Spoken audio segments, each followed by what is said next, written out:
HS ষ্টুডেণ্টৰ বাবে ভাল খবৰ, কাইলৈ পুৱা 9 বজাত ঘোষণা কৰা হ'ব এইচএছ ৰিজাল্ট 2025। ইতিমধ্যে টুইটযোগে ঘোষণা কৰিছে শিক্ষামন্ত্ৰী ডাঙৰীয়াই। কাইলৈ 30 তাৰিখে অৰ্থাৎ এপ্ৰিলৰ 30 তাৰিখে পুৱা 9 বজাত ঘোষণা কৰা হ'ব তোমালোকৰ ৰিজাল্টসমূহ।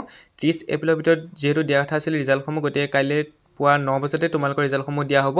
হয়তো 8টামান ৱেবছাইটত তোমালোকৰ ৰিজাল্টসমূহ দিয়া হ'ব। 30 এপ্ৰিলৰ ভিতৰত দিয়া কথা আছিলে, কাইলৈ পুৱা 9 বজাত ঘোষণা হ'ব বুলি তোমালোকৰ শিক্ষামন্ত্ৰী ডাঙৰীয়াই সদৰি কৰিছে। তেওঁ কি কৈছিলে মই তোমালোকক যিটো টুইট আছে সেই টুইটটো মই দেখুৱাই দিম।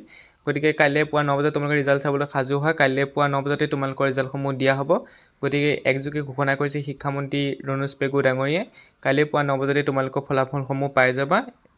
যি ৱেবছাইট আছে 8টাকৈ ৱেবছাইট আছে, 8টা ৱেবছাইটে তোমালোকে ফলাফলসমূহ পাই যাবা। কেনেকৈ ৰিজাল্ট চাব পাৰিবা সেইটো বিষয়ে জনাম। তাৰ আগতে তোমালোকে চাই লোৱা যি শিক্ষামন্ত্ৰী ডাঙৰীয়াই তেওঁ কি কৈছে টুইটযোগে।